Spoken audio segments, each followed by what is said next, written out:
Hello friends, welcome to our channel. இன்றைய வானிலை அறிக்கை 11 மாவட்டங்களுக்கு இன்றும் நாளையும் கனமழைக்கு வாய்ப்பு என சென்னை வானிலை ஆய்வு மையம் தெரிவித்துள்ளது. இது தொடர்பாக சென்னை மண்டல வானிலை ஆய்வு மைய இயக்குனர் செந்தாமரை கண்ணன் வெளியிட்டுள்ள செய்திக்குறிப்பில், தென்கிழக்கு மற்றும் அதையொட்டிய மத்திய கிழக்கு அரபிக்கடல் பகுதிகளில் மேல் வளிமண்டல கீழடுக்கு சுழற்சி நிலவுகிறது. வடகிழக்கு பருவக்காற்று காரணமாக தமிழகம், புதுச்சேரி மாநிலங்களில் பெரும்பாலான இடங்களில் இன்றும் நாளையும் இடிமின்னலுடன் லேசான முதல் மிதமான மழை பெய்யக்கூடும் என்றும் தெரிவித்துள்ளார்.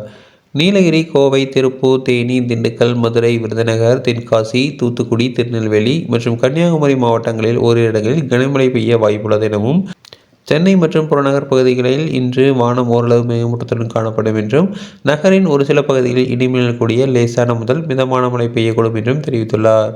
அதிகபட்ச வெப்பநிலை 88 89 டிகிரி மற்றும் குறைந்தபட்ச வெப்பநிலை 77 79 ஃபாரன்ஹீட்டை ஒட்டியிருக்கக்கூடும் என்றும் கூறியுள்ளார். தமிழகத்தில் நேற்று காலை 8:30 மணி வரையிலான 24 மணி நேரத்தில் அதிகபட்சமாக ஈரோடு மாவட்டம் பவானி, கன்னியாகுமரியில் 12 சென்டிமீட்டர் மழை பதிவாகியுள்ளது. தொடர்ந்து இதுபோன்ற செய்திகளுக்கு எங்கள் சேனலை சப்ஸ்கிரைப் செய்யவும்.